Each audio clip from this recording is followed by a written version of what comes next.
being labeled a Nepo baby is one of the hottest topics in entertainment right now, and it's not hard to see why. It brings into question whether an artist's success is earned or handed down, and it's been thrown at many rappers, such as Ice Spice, Lil Yachty, Latto, Jaden Smith, Young Lean, and more. It's a term often laced with criticism, but the truth is more complicated, especially in rap, where familial ties have helped, but not always guaranteed stardom. Today we're going to take a deep dive into these rappers, and more, who have industry connections that might have given them an early leg up, and look at whether or not those connections were instrumental in the rapper's successes. This is Sadprt, and these are rappers that you didn't know were Nepo babies.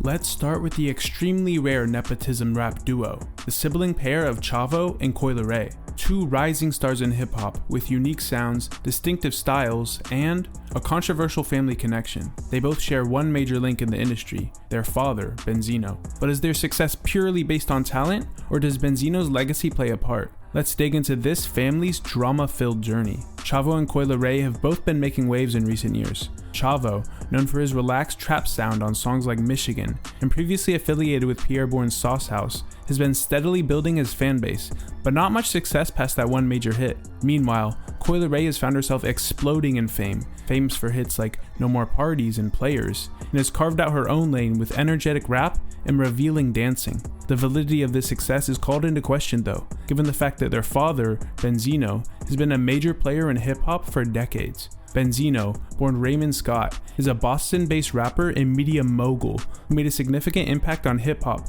as both an artist and an entrepreneur. He co-owned The Source, a highly influential hip-hop magazine that was essential reading for anyone following the culture in the 1990s and early 2000s. His influence didn't stop there though, and Benzino was also part of the group Made Men, and had solo hits like the Billboard charting Rock the Party. As one of the founders of The Source, Benzino played a pivotal role in shaping the careers of many artists, using the magazine's famous 5-mic rating system to build or break reputations. But his career was also marked by controversies, particularly with one of the biggest names in rap, Eminem. Benzino's feud with Eminem became one of the most talked about beefs of the early 2000s, and it started when The Source gave Eminem's The Eminem Show a 4 out of 5 rating, causing tensions to escalate into a full-blown war of words. Fans, and Eminem himself, believed that The Source was taken away from what many believed to be Eminem's best album. The beef saw Benzino releasing diss tracks like Pull Your Skirt Up, containing lyrics such as, "Let me start from the beginning, you ain't reppin' the streets, you from the outskirts of Detroit," and "Respect the hood, Marshall, or the hood'll take you out. You the real wanksta, and I don't care who you sign. Disrespect Benzino, that ass is mine?" Yo, was he friends with Diddy? Well, Eminem responded with brutal tracks like Nail in the Coffin, which featured some funny digs. "I would never claim to be no Ray Benzino, an 83-year-old fake Pacino, so how can he hold me over some balcony without throwing his lower back out as soon as he goes to lift me?" Benzino then attempted to frame Eminem as an industry plant, an opinion which he still held until very recently. Yeah, Worse. You think Eminem was an industry plant or what? Yes, and the reason why he was planted was because the powers that run shit at the time with Eminem said that, look, we got all these white people who don't even fuck with niggas or rap. If we get Eminem and have him appeal to them, you know how much money we can get? Because they outnumber us. There's 250 white people, there's 30, 40 million black people. This is very interesting given the topic of today's video, and Benzino even went on DJ Vlad to retract his statements about Eminem, though he cited his children's future industry endeavors as the main reason behind him doing so. He most likely said this because the feud didn't just affect Benzino's career, it also cast a shadow over his relationship with his children. In particular, his relationship with Coi Leray has been rocky, often playing out publicly on social media. Coi Leray has been very vocal about her strained relationship with Benzino, even addressing it in her music, most notably in her song No More Parties, where she raps about moving past family drama to focus on her own success, with lyrics like, "My daddy let me down, but I promise you, I won't let up." Benzino, on the other hand, has publicly criticized Coi's career moves, and sometimes taken credit for her success, at one point even claiming that he was responsible for getting her signed to Republic Records, which confirms that Coi Leray is indeed an industry-planted Nepo baby, at least in Benzino's eyes, because that was an assertion that Coi quickly denied. Their father-daughter feud would eventually become so heated that it spilled into public social media arguments, one of which was sparked by this clip. How does your father deal with the success? Because that's got to be triggering for him in a lot of ways too. Triggering, or maybe he's just proud. You know, at first it was rocky because I felt like he couldn't handle my success. I felt like it did come from an envious place, which is okay because he's human and it's fine. But I felt like, you know, he still wants, like, he's one of those people that feels like, yo, like, I still have a story to tell. You know, I still feel like I have to say something. Like, no, he's like, I have to say something. Like, he's one of those people like, let me at him. Which resulted in Benzino calling their relationship beyond repair. Meanwhile, Chavo has largely avoided public drama with Benzino. Still, Benzino's presence looms large, raising questions about how much family has helped Chavo's early momentum in the industry. The influence of Benzino on his children's careers is a double-edged sword. On one hand, his legacy in hip-hop and media could offer Chavo and Coi Leray invaluable connections, but on the other hand, the controversy surrounding Benzino, whether it's the beef with Eminem or the clashes with Coi, may add pressure for them to carve out their own identities beyond his shadow. Despite the drama, both Coi and Chavo has managed to make names for themselves in their own right. Coi's catchy, confident tracks and Chavo's pluggish, melodic, trap music both reflect their own paths, shaped by their distinct personalities and experiences, but also inevitably influenced by their famous father. So, are Chavo and Coi Leray truly Nepo babies, or is their success mainly due to their own talent and hustle? There's really no concrete answers to this question, but if your question is, who is the best rap channel on YouTube? Well, you're looking at him, so click that subscribe button. Next we have Lil Yachty, the face of colorful, playful rap music, who went from being an internet sensation to a major player in the hip-hop world within just a few years. But could his rapid rise be more than just talent and catchy beats? Is he a Nepo baby? Let's break it down. Born Miles Parks McCollum on August 23, 1997, Lil Yachty first grabbed attention in 2015 with his viral hit, One Night. The song blew up after being featured in a meme video, propelling Yachty from SoundCloud rapper to mainstream star practically overnight. He quickly followed up with albums Lil Boat and Summer Songs 2, securing his place as one of the pioneers of bubblegum trap. His distinctive image, red hair, cartoonish vibes, and a love for eccentric visuals made him a staple of Gen Z culture. But there might be more to Yachty's journey than meets the eye. Meet Shannon McCollum, Lil Yachty's father. He's not just any dad, he's a well-known photographer and filmmaker who's been capturing iconic moments in hip-hop for decades. McCollum has worked with legends like Outkast, Lil Wayne, Erykah Badu, and even the infamous Diddy. He even toured with George Lopez, giving him deep ties to the music and entertainment industry and a solid reputation in the creative world. With Shannon's connections and industry expertise, it's no surprise that Lil Yachty might have had a slight head start compared to other aspiring rappers. I mean, just look at these photos. We see Yachty pictured with Atlanta's T.I., Ludacris, another Atlanta legend, and speaking of legends, John Legend. This raises the question, could Yachty's rapid rise be, in part, due to his father's influence? Now, let's be clear, Lil Yachty is undeniably talented and has a knack for creating viral moments, but having a father like Shannon McCollum could have opened doors that are typically closed to young artists. Here are 3 ways Shannon may have played a role in Yachty's come-up. First, industry connections. With Shannon's network, Yachty might have had access to key people, from producers and videographers to promoters and A&Rs. Having a foot in the door of these circles could have made it easier for him to navigate the early stages of his career. Second, creative guidance. Growing up around a professional photographer, Yachty likely absorbed valuable lessons about branding, visuals, and how to present himself to the world, an essential part of any artist's career. And third, media savvy. Shannon's experience with public figures probably gave Yachty insights into handling fame, dealing with press, and managing public perception, skills that can make or break a young artist. So does this make Lil Yachty a Nepo baby? Well, it's complicated. Success cannot be solely attributed to his father's connections. Yachty's music, viral savvy, and unique style were crucial to his rise, but it's fair to say that growing up in a creative household with a well-connected parent definitely did not hurt. From landing major brand deals with Sprite and Target to even breaking into acting, Yachty's career reflects a blend of hard work, unique vision, and yes, maybe even a bit of an industry advantage. But following up Yachty is someone you might not have expected to see, Young Lean, the Swedish pioneer of sad rap, who burst onto the scene with his melancholic beats, lo-fi production, and unique aesthetic. But while his come-up seemed spontaneous, there's more to the story than just internet fame. Young Lean's parents were both major players in their own right. Could that mean he's a Nepo baby? Let's find out. Young Lean, born Jonathan Lindur Hastad on July 18, 1996, in Stockholm, became a viral sensation in 2013 with his moody, genre-defying track, Ginseng Strip 2002. His melancholic and DIY approach resonated with a global audience, making him a key figure in the sad boys movement, a subculture blending sad rap, internet aesthetics, and unconventional visuals.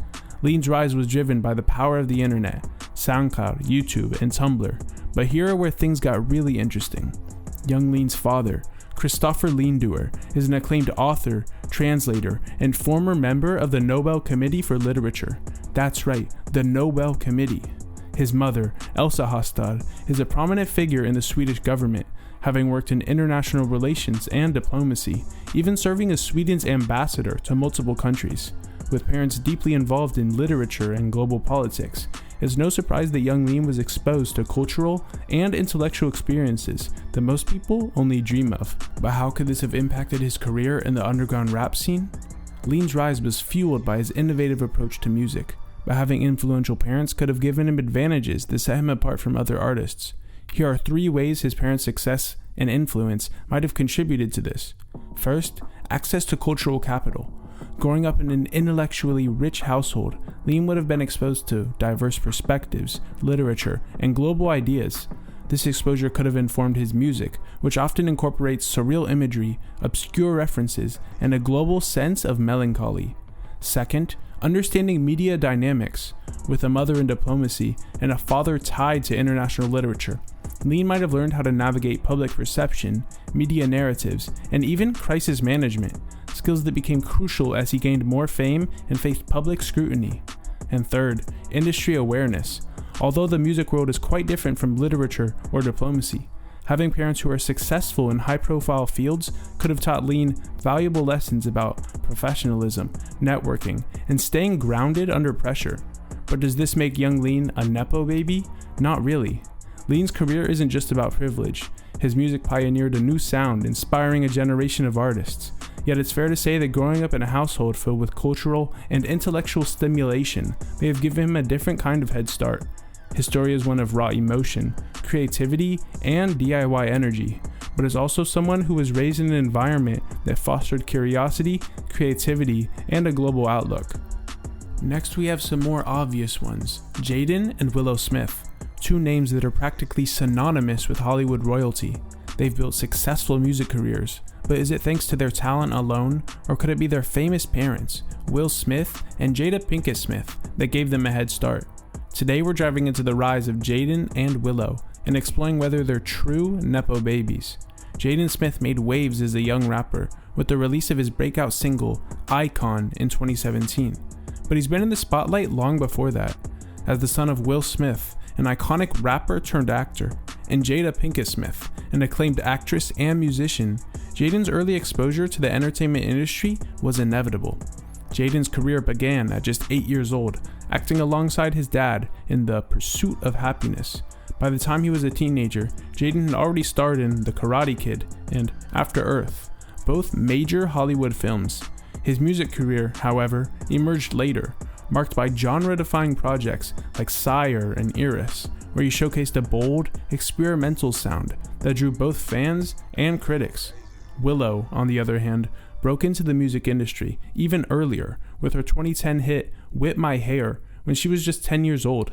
Like Jaden, she had been immersed in a creative environment from a young age, with her mother's rock band Wicked Wisdom and her father's hip-hop career serving as inspiration. Over the years, Willow evolved her sound, embracing a mix of R&B, rock, and pop in albums like Aridipithecus and Lately I Feel Everything. But it's not just their music that make Jaden and Willow stand out. It's their unmistakable privileges as the children of 2 of the most powerful figures in Hollywood, Will Smith's multi-million-dollar net worth and Jada Pinkett Smith's industry connections certainly offered them opportunities that most young artists can only dream of. So, how did famous parents exactly help Jaden and Willow? First, early exposure. From attending red carpet events to meeting industry insiders, Jaden and Willow grew up surrounded by the entertainment world. This exposure allowed them to understand the industry's dynamics and develop their talents early on. Second, resources. With a team of top-tier producers, songwriters, and managers at their disposal, Jaden and Willow had access to the best resources for launching their music careers. Third, and lastly, built-in platforms.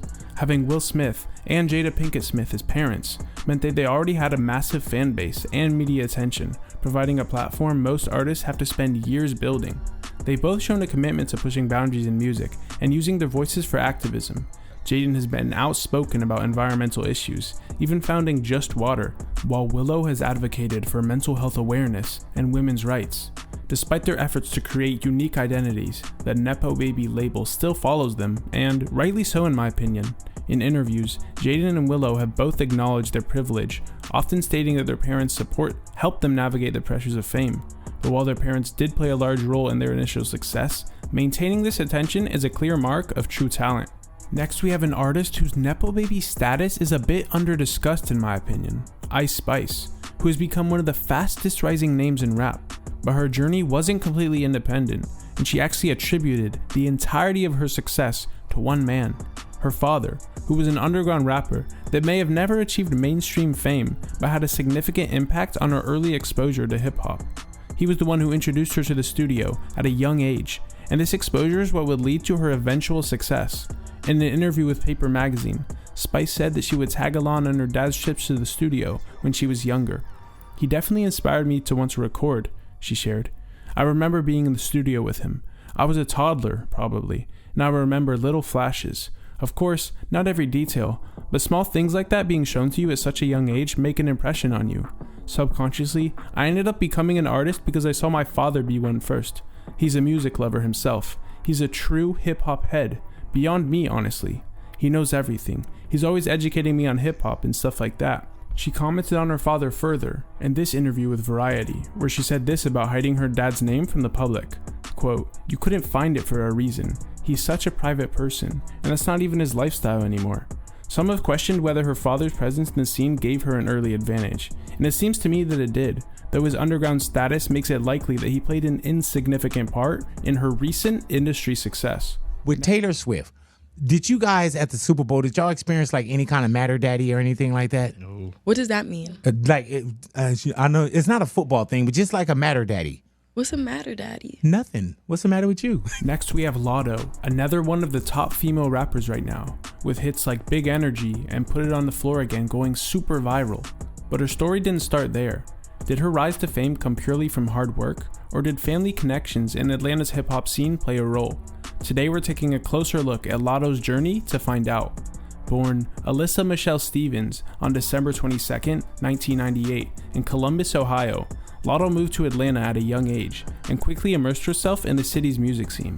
By the time she was 16, she was competing on The Rap Game, a reality TV show created by Jermaine Dupri. Known then as Miss Mulatto, she won the very first season, gaining national attention.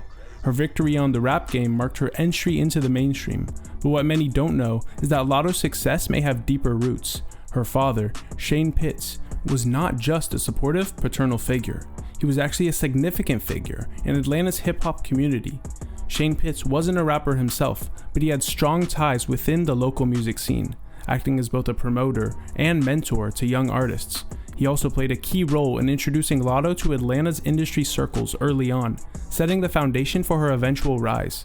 Latto's familiarity with the business side of music can be traced back to her father's influence. Shane's connections meant that Latto wasn't starting from scratch. She had the advantage of knowing how to navigate Atlanta's competitive music landscape. Her father's guidance provided not just moral support, but also strategic insights into building her career as an independent artist, after she chose not to sign with Jermaine Dupri's So Def label. You actually said you didn't sign to Jermaine Dupri. Well, basically, man, you know, this is a numbers game, man. So if the numbers don't add up right, it ain't for me, you know what I'm saying? And it's my daughter, so you know, I was watching those numbers real close. So. Even with this support, Latto faced challenges. As a young female rapper, she had to prove herself time and time again, but hits like "B from the South" showcased her hard-hitting bars and confident delivery, earning her street credibility and helping her gain traction in Atlanta and beyond. Latto's journey reached new heights with Big Energy, a track that not only topped charts, but brought her into the mainstream spotlight. Collaborating with legends like Mariah Carey and Cardi B further solidified her status as one of the top female rappers today. So, do you think Latto is a Nepo baby? Let me know in the comments. You might as well drop a subscription too while you're there. Next we have CJ, who burst onto the scene with his viral hit, Whoopty, taking New York drill music to the mainstream. But is CJ's rapid rise a result of his undeniable talent, or is there more to this story, including potential industry connections? Today we're diving into CJ's career to find out if he's a Nepo baby, or just a product of the Bronx streets. Born Christopher Daniel Soriano Jr. on January 4th, 1997 in Staten Island, New York, CJ grew up surrounded by hip-hop culture. While he wasn't initially on anyone's radar, that all changed in 2020 when his single Whoopty went viral, becoming a defining anthem in the drill scene. The track quickly climbed the charts and racked up hundreds of millions of views on YouTube, making CJ an overnight sensation. But CJ's rise to fame has stirred up some controversy, particularly within the drill community. Many critics have questioned whether he has real ties to the streets or if his success was backed by industry connections. But here's where it gets interesting. What many people don't know is that CJ's uncle, James Cruz, is a prominent figure in the music industry. Cruz has worked in the hip-hop scene for years, managing artists like 50 Cent, Diddy, and Fat Joe. With such a significant industry player as a family member, it's fair to wonder whether CJ had a leg up in his music career. James Cruz's connections in the music business could have also played a pivotal role in CJ's rapid rise. From securing management to leveraging major label deals, Cruz's experience could have helped CJ get the resources and backing needed to push Whoopty to the mainstream. In fact, CJ was quickly signed to Warner Records after the success of Whoopty, adding more fuel to the speculation that his uncle's influence played a part. Having a seasoned manager like James Cruz in the family isn't just about contacts, it's about understanding how to market music, navigate the industry, and build a sustainable career. For CJ, this meant having access to top-tier production, promotional budgets, and major platforms, giving him an edge over other drill rappers struggling for visibility. But despite these connections, CJ has faced criticism from rap purists who question his authenticity. Some critics argue that Whoopty borrowed heavily from the Brooklyn drill sound without representing its core culture, causing friction within the drill community. There's also been controversy over the use of gang terminology in the song, with some members of the Bloods claiming CJ doesn't have ties to their community. CJ has responded to the backlash by saying that he respects the culture and is simply making music that represents his experiences in Staten Island. He insists that his rise was the result of hard work, viral success, and strategic promotion, not just industry favors. So, is CJ's story that of a drill rapper who made it big thanks to a viral hit, or was he pushed by powerful industry connections? One thing is certain, his family ties likely provided advantages that many independent artists can only dream of. But what's your take? Is CJ a genuine artist with a viral hit, or did family connections pave his path to fame? Up next is YG Marley, a rising star in the music scene with a heritage deeply rooted in musical royalty. As the son of Lauryn Hill and Rohan Marley, and the grandson of reggae legend Bob Marley, his familial ties are as impressive as his burgeoning career. Let's dive into YG Marley's journey and see how his family's legacy has shaped his path. Born Joshua Amaru Marley on December 5th, 2001 in Beverly Hills, California, YG Marley grew up surrounded by music. His mother, Lauryn Hill, is a Grammy-winning rapper and singer-songwriter, famous for her works with the Fugees and her iconic solo album, The Miseducation of Lauryn Hill. His father, Rohan Marley, is not only a former football player and entrepreneur, but also the son of Bob Marley, one of the most influential figures in reggae history. YG Marley's exposure to music began early, and he often joined his mother on tour, giving him first-hand experience of the music industry's inner workings. With his father's legacy also deeply embedded in reggae culture, YG's musical influences were diverse, ranging from hip-hop to reggae and a touch of R&B. YG Marley debuted his music career in December of 2023 with the single Praise Jah in the Moonlight, co-written with Lauryn Hill. The track features a sample from Bob Marley and the Wailers' 1978 song, Crisis, blending reggae roots with a modern twist, and showcasing YG's ability to honor his family's musical tradition, while carving out his own sound. With both parents having strong ties to the music industry, YG Marley has an undeniable advantage. His mother's expertise in songwriting and performing, combined with his father's legacy, gives him access to a wealth of knowledge and connections. But while some might label him as a Nepo baby, YG Marley seems determined to make a name for himself by staying true to his own unique sound. In interviews, YG has openly embraced his family's influence, but is clear about his desire to build his own career. He acknowledges that while his lineage gives him a platform, he still has to prove himself as an artist and earn respect in the industry. So, is YG Marley's rise the result of pure talent, or is it a product of his legendary family connections? Then we have King Combs, who's been making waves in hip-hop with a sound that blends classic bad boy vibes with modern swagger. But with a father like Sean Diddy Combs, is his rise to fame built on talent alone, or does it come from one of the most influential and infamous figures in music? Let's dive into the story of King Combs and see how his famous family ties have influenced his journey. Born Christian Combs on April 4th, 1998, in Los Angeles, King Combs is the son of Sean Diddy Combs, one of the biggest moguls in music history. Diddy isn't just known for his chart-topping hits though. He's the man behind Bad Boy Records, the label that shaped the careers of legendary artists like the Notorious B.I.G., Maze, and Faith Evans. And with a father who's won 3 Grammys and built a multi-million-dollar empire, King Combs' path to hip-hop was paved early on. Growing up, King Combs was surrounded by music royalty, from late-night studio sessions to star-studded parties. But it wasn't just about rubbing shoulders with legends. Diddy's presence gave him direct insight into the industry, from the art of performance to the business side of music. King Combs began pursuing music in his teenage years, influenced by 90s hip-hop, R&B, and of course, his father's work. His sound has often been classified as bringing a nostalgic vibe to tracks like Love You Better and Naughty, but it was his 2022 hit, Can't Stop Won't Stop, featuring Kodak Black, that brought him the most attention, with many people questioning how a smaller artist such as himself secured a feature with one of the biggest rappers in the world. Well, having Diddy as a daddy definitely has its perks. With access to large amounts of money and a wealth of industry connections, King Combs has resources that most aspiring artists can only dream of. In interviews, King Combs acknowledges the advantages of having Diddy as a father, but is also open about the pressures that come with the territory.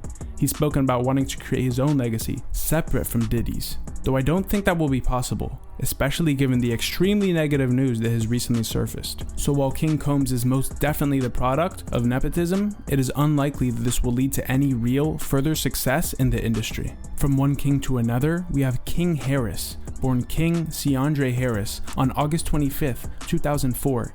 King Harris is the son of T.I., one of Atlanta's biggest rap legends, and Tamika Tiny Harris, a successful R&B singer from the group Xscape. Together, they're a power couple with deep roots in the music industry, and their influence on King's life and career is undeniable. T.I., known as the King of the South, is a Grammy-winning rapper who shaped Southern hip-hop with hits like Whatever You Like and Live Your Life. Meanwhile, Tiny found success as a part of Xscape, a group that dominated R&B in the 90s. So, King Harris didn't just grow up around music. He grew up with 2 major stars as parents, getting a first-hand look at the highs and lows of the industry. King Harris started pursuing music in his early teens, dropping tracks like Drip and Cartier. His sound is a blend of trap and Atlanta rap, clearly influenced by his father's signature style. But as T.I.'s son, King's journey has been met with skepticism, as some fans question whether his rise is a result of his own talent or the perks of having famous parents. It's no secret that King Harris had access to the best studios, producers, and industry insiders from a young age. His family connections and resources have undoubtedly given him a leg up, providing opportunities that most aspiring rappers can't even dream of. But with these advantages come high expectations and constant comparisons to T.I., a pioneer of the Atlanta trap scene. In interviews, King Harris has expressed a desire to create his own identity apart from his parents. He acknowledges the privilege of growing up with such successful figures, but also talks about the pressure of living up to their reputations. King has made it clear that he wants to earn the respect on his own, and not just ride the wave of his family's fame. Despite the Nepo Baby label, King Harris is determined to prove himself in the music industry. his performances, and social media presence show a young artist ready to claim his place in the Atlanta rap scene, with or without the family name. But the road hasn't been without controversy. He's involved in a few run-ins with the law, including altercations with fans and law enforcement, making headlines for all the wrong reasons. T.I. and Tiny have publicly addressed King's behavior, often taking a tough love approach. They've made it clear that, while they'll always support him, he has to face the consequences of his actions and grow up on his own. This dynamic of both support and discipline adds another layer to the King Harris journey, making his story one of both privilege and personal responsibility. So, there you have it, a new roster of rappers that could be labeled as Nepo babies. If you want more Nepo baby content, be sure to watch this video, where I go in depth on more rappers who could be deemed as products of nepotism. Make sure to drop a subscription while you're here, and thank you for watching this far.